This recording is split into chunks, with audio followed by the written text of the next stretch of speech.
चुनाव की तारीखों से पहले भाजपा को इसके बारे में कैसे पता चला? भाजपा ने तारीखों के ऐलान से पहले पैसे बांटने कैसे शुरू कर दिए?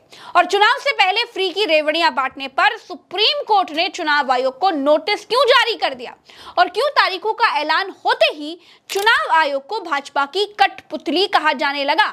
जब ऐसे ही कुछ सवाल चुनाव आयोग के मुखिया से पूछे गए तो उनका जवाब सुनिए। हरियाणा चुनाव के बाद अब महाराष्ट्र और झारखंड का नंबर लग चुका है दोस्तों, लेकिन झारखंड और महाराष्ट्र के अंदर जैसे ही चुनाव की तारीखों का ऐलान किया गया, उसके तुरंत बाद एक खबर सोशल मीडिया पर बहुत तेजी से वायरल होने लगी कि इलेक्शन कमीशन ने अंदर ही अंदर एक गुप्त मैसेज भाजपा सरकार को दे दिया है कि झारखंड के अंदर और महाराष्ट्र के अंदर क्या होने जा रहा है। दोस्तों, जैसे ही इलेक्शन कमीशन ने ये मैसेज भाजपा को पहुंचाया तो तुरंत ही सुप्रीम कोर्ट की तरफ से नोटिस जारी कर दिया गया इलेक्शन कमीशन के लिए।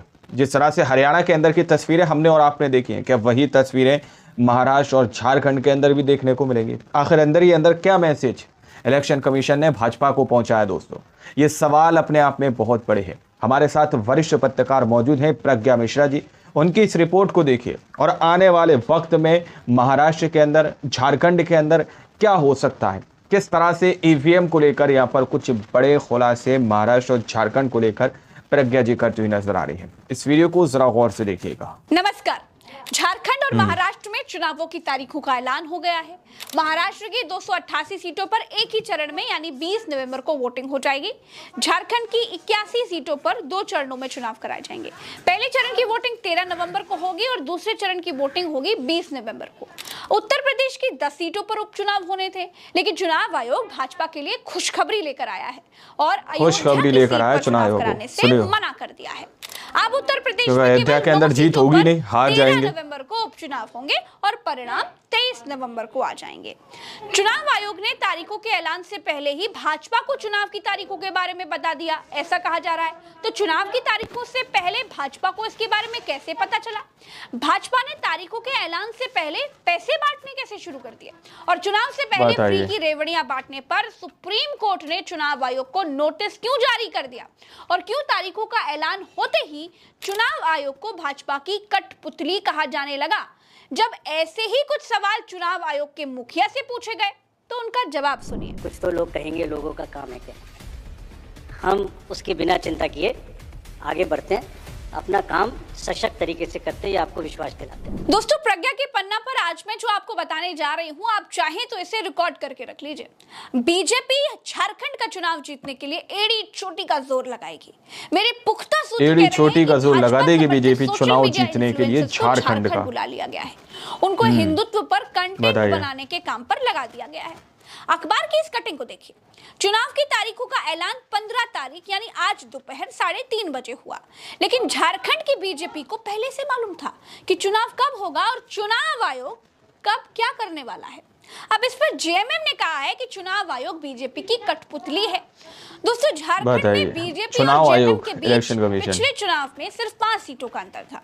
जेएमएम के पूर्व सीएम चंपई सोरेन ने बीजेपी ज्वाइन कर ली है। हेमंत सोरेन की भाभी सीता सोरेन ने भी बीजेपी ज्वाइन कर ली है। इसके पहले गीता कोड़ा को पहले ही बीजेपी ज्वाइन कराई जा चुकी है। तो इस लिहाज से बीजेपी झारखंड में सबसे बड़ी पार्टी बनना चाहती है। बहुमत नहीं भी आया तो बीजेपी बड़ी पार्टी बनते ही खेल करने के लिए स्वतंत्र हो जाएगी, क्योंकि जिसकी पार्टी बड़ी, जिसका राज्यपाल, उसकी सरकार। खैर दोस्तों, महाराष्ट्र में चुनाव की तारीखों के ऐलान से 4 घंटे पहले ही शिंदे ने लोगों को दिवाली बोनस दे डाला। उधर सुप्रीम कोर्ट में कहा गया कि दिवाली बोनस भी दे डाला है। योजनाएं रिश्वत जैसी हैं, यानी घूस जैसी हैं, और इसके लिए इलेक्शन कमीशन और केंद्र सरकार को दोनों को नोटिस तक जारी कर दिया है। कर्नाटका के रहने वाले शशांक जे श्रीधर ने अपनी याचिका में कहा कि चुनाव से पहले फ्री की स्कीमें घोषित करने को रिश्वत की श्रेणी में डाला जाना चाहिए। और दोस्तों, आज की सबसे बड़ी खबर यह है कि चुनाव आयोग उत्तर प्रदेश की 10 विधानसभा सीटों पर उपचुनाव कराने वाला था, लेकिन जब चुनाव आयोग ने सीटें घोषित की तो केवल 9 सीटों पर चुनाव कराने की घोषणा की। अयोध्या की सीट पर चुनाव कराने से इनकार कर दिया। जब कारण की जानकारी दी गई तो पता चला कि सांसद बनने से पहले अवधेश प्रसाद इस सीट से विधायक थे, और जब उन्होंने विधायकी का पर्चा दाखिल किया था तो विपक्षी खेमे के मुताबिक अवधेश प्रसाद ने नॉमिनेशन के समय जो हलफनामा यानी कि नोटरी जो दाखिल किया था, उसकी डेट एक्सपायर थी। नियम है, नोटरी की डेट एक्सपायर है तो नॉमिनेशन कैंसिल कर दिया जाता है। कई प्रत्याशियों के पर्चे पहले भी रद्द हो चुके हैं। ये कहकर बाबा गोरखनाथ ने केस दाखिल कर दिया। इससे पहले एमएलसी अनूप गुप्ता केस में ऐसा ही हुआ था। याचिकाकर्ता का कहना था कि पहले भी ऐसे गलत डॉक्यूमेंट दाखिल हुए और पर्चा रद्द हुआ। लखनऊ हाई कोर्ट में मामले की सुनवाई चल रही है और इलेक्शन कमीशन ने लखनऊ के हाई कोर्ट पर चुनाव कराने से इनकार कर दिया। बोले मामला कोर्ट में है। चुनाव की तारीखों का ऐलान हो चुका है। सीटें किसको कितनी मिलेंगी आजकल इसका प्रेडिक्शन तो एग्जिट पोल का बाप भी नहीं कर सकता है, लेकिन फाइनेंशियल मामलों में प्रेडिक्शन मुश्किल नहीं है क्योंकि स्टॉक मार्केट का प्रेडिक्शन अब बेहद सरल हो चुका है। अगर आप देखेंगे तो चुनाव आयोग के खिलाफ तो कितने मामले कोर्ट में चलते हैं। क्या चुनाव आयोग चुनाव कराना बंद कर देता है? नहीं ना तो अब अवधेश प्रसाद मिल्कीपुर से विधायक हैं, ना वो दोबारा वहां से चुनाव लड़ने जा रहे हैं। तो अगर मिल्कीपुर पर चुनाव होता भी है तो क्या फर्क पड़ता है? क्रिमिनल केस तो है नहीं। और अगर अवधेश प्रसाद को अयोग्य घोषित किया भी जाता है तो वो तो पहले से विधायकी से इस्तीफा दे चुके हैं ना। कोर्ट से पर्चा खारिज होने की दशा में भी उपचुनाव ही कराएगा। भाजपा को जीता हुआ थोड़ी ना घोषित कर देगा। और दूसरी बात यह है कि कब तक मामला कोर्ट में चलेगा, इसके मालिक तो भगवान ही है ना। क्या तब तक सीट खाली पड़ी रहेगी? लेकिन इन सबसे बड़ी बात है कि भाजपा अगर इस सीट पर दोबारा लड़ती है और दोबारा हार जाती है, कई राज्यों की जीत भाजपा को इतनी खुशी नहीं दे पाती जितनी इस सीट पर हारने का दुख दे देता। अब इन सब के बाद योगी आदित्यनाथ का तनाव भी कम हो गया भैया। वो महाराष्ट्र में भी बटोगे तो कटोगे वाला भाषण दे पाएंगे, वो झारखंड में भी जा पाएंगे। अयोध्या में चुनाव होता तो बेचारे अयोध्या में ही फंसे रह जाते। इसलिए ना रहेगा बांस ना बजेगी बांसुरी। चुनाव आयोग की तरफ से भाजपा को ये अघोषित गिफ्ट समझ लीजिए। उसके तुरंत बाद क्या हुआ जानते हैं? मजे की बात है, उसके तुरंत बाद याचिकाकर्ता ने कहा कि हम याचिका वापस ले लेते हैं। जितना हारने का दुख दे देता अयोध्या के अंदर। अब देखना यह है कि क्या चुनाव आयोग अयोध्या में चुनाव करवाएगा या फिर हर जगह से खाली होकर बीजेपी एक साथ मिलकर अयोध्या की सीट पर चुनाव लड़ेगी। उत्तर प्रदेश में भारतीय जनता पार्टी की सरकार और केंद्र की सरकार क्या डर गई है? जो अयोध्या के अवधेश के राज में मिल्कीपुर में चुनाव नहीं करा रही है। क्यों नहीं करा रही है उपचुनाव? बाकी जगहों पे आपने 9 उपचुनाव कर दिए और याद रखिए 9 की 9 सीटें खाली होकर एक साथ, यानी सारे लोगों को अयोध्या के अंदर उतारा जाएगा। सारे कार्यकर्ताओं को तय करेगा, अखिलेश यादव जी तय करेंगे। लेकिन 9 की 9 सीटें हिंदुस्तान में इंडिया गठबंधन उत्तर प्रदेश में जीतने जा रहा है। और भारतीय जनता पार्टी की आतताई सरकार को, जो बहराइच का दंगा रोकने में विफल है, जो महिलाओं की सुरक्षा करने में विफल है, जो छोटी छोटी बच्चियों की सुरक्षा करने में विफल है, ऐसी सरकार को मुंह तोड़ जवाब देने जा रहा है। आज चुनाव का जब घोषणा हुई तो मिल्कीपुर विधानसभा में घोषणा नहीं हुई। हालांकि हम 1-2 दिन में इसमें पिटीशन को विड्रॉ करेंगे और विड्रॉ करके उसके बाद इलेक्शन कमीशन को भी इन्फॉर्म कर देंगे। दोस्तों, महाराष्ट्र से बीजेपी को बहुत ज्यादा उम्मीदें नहीं है, लेकिन झारखंड में बीजेपी को लगता है कि वो जेएमएम को हरा सकती है। ऐसे में अगर कांग्रेस मजबूत होती है तो कहानी में नया ट्विस्ट आ जाएगा। महाराष्ट्र के लिए महाराष्ट्र के ही रहने वाले पत्रकार अशोक वानखेड़े ने क्या कुछ कहा है, उनसे मैंने बहुत सारे सवाल पूछे, आपको सुनना चाहिए, सुनिए। महाराष्ट्र में 6 राजनीतिक दल चुनाव लड़ने वाले हैं। महाराष्ट्र 2 शिवसेना, 2 राष्ट्रवादी कांग्रेस, एक कांग्रेस और एक एमएनएस जो महाराष्ट्रवादी नवनिर्माण जो सेना है। हालांकि उसका एक नाम है इसलिए हम ले रहे हैं, लेकिन उसका भी अभी एक भी विधायक नहीं है। एक विधायक वो स्वयंभू है। बाकी थर्ड फ्रंट के नाम पे 2-3 पार्टियां हैं, वो जिले की पार्टियां हैं। एक अमरावती में, महाराष्ट्र के अंदर भी इतना आसान नहीं है जीतना दोस्तों। लगभग नामुमकिन है बीजेपी के लिए जीतना महाराष्ट्र के अंदर। अकोला जिला परिषद से आगे वो नहीं है। एक राजू शेट्टी है, वो हाथकंगला कोल्हापुर एरिया में ही अपनी मस्ती दिखाते हैं। तो कुल मिलाकर जो लड़ाई होगी वो एनडीए और इंडिया में होगी। महाराष्ट्र में उसको महाविकास आघाड़ी और महायुति कहते हैं। महायुति वो है जो बीजेपी, एकनाथ शिंदे और अजित पवार ने, और महाविकास आघाड़ी शरद पवार, उद्धव ठाकरे और कांग्रेस की। लोकसभा निर्णय ने तो ये बता दिया कि महाविकास आघाड़ी यानी इंडिया गठबंधन बहुत आगे है। अब उसके बाद लाडली बहना योजना तैयार की है, लाखों करोड़ों के प्रोजेक्ट अनाउंस कर दिए, प्रधानमंत्री कारपेट बॉम्बिंग कर रहे हैं। उसके बावजूद अभी सीट शेयरिंग का प्रॉब्लम दोनों गठबंधन में है जी। लेकिन महाविकास आघाड़ी की बात करें, यदि इंडिया गठबंधन की बात करें, तो करीब करीब मेरी आज सुबह बात हुई एक बड़े नेता से जो इस मीटिंग में बैठते हैं लगातार। उन्होंने कहा कि 220 सीटों तक करीब तय हुआ है। बाकी 50-60 सीट बची है, उसका भी एक आध दिन में निर्णय हो जाएगा बंटवारे का। लेकिन महायुति में अभी तक यानी एनडीए गठबंधन में अभी तक नहीं बन पाई है, बात नहीं हो पाई।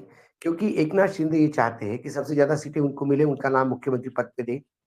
वो बीजेपी को नसीहत दे 220 रहे हैं कि सीटों लोग तक। आपके खिलाफ है, आप मुझे ज्यादा सीटें दीजिए। बीजेपी उनको नसीहत दे रही है कि लोग आपके विधायकों के खिलाफ है, आप विधायकों की टिकट बदलिए, आपको 60, 70, 80 से ज्यादा सीट नहीं दे सकते। वो 120 सीट मांग रहे थे। एनडीए गठबंधन के अंदर उधर जो अजीत दादा है, मोदी उनकी जी के हालत सबसे गठबंधन ज्यादा में। बुरी है। लोकसभा में बहुत बुरा प्रदर्शन, उसके बाद एकनाथ शिंदे और तमाम लोग उनके खिलाफ बोल रहे हैं। संघ ने फ्रंट खोल दिया है, वो पूरा दिल्ली के भरोसे है। और दादा की हालत यह है कि वो कहीं जा नहीं पा रहे। दादा अपने पुराने घर वापस हो नहीं पा रहे क्योंकि शरद पवार ने दरवाजे सील कर दिए हैं। और दूसरा जो थर्ड फ्रंट है, वहां उनका कोई वजूद नहीं। वहां सभी 1%, 1.5% वाले लोग हैं। उसमें दादा चले भी गए तो एक सीट भी निकालना मुश्किल है। तो कुल मिलाकर बीजेपी का प्रयास है कि सबसे ज्यादा दादा को साइड में रख के सबसे ज्यादा सीटें हम आपस में ले लें, तो वो हो जाएगा। शरद पवार ने दूसरा एक दरवाजे मराठा वर्सेस ओबीसी सील कर दिए गए करने हैं का पूरे। बीजेपी प्रयास करेगी, जो हरियाणा में जाट वर्सेस नॉन जाट किया। ये देखा गया है कि जहां जहां भी वोटिंग के बाद काफी दिनों तक ईवीएम मशीनें रखी रहती हैं, वहां वहां के परिणाम विपक्ष के विपरीत आते हैं।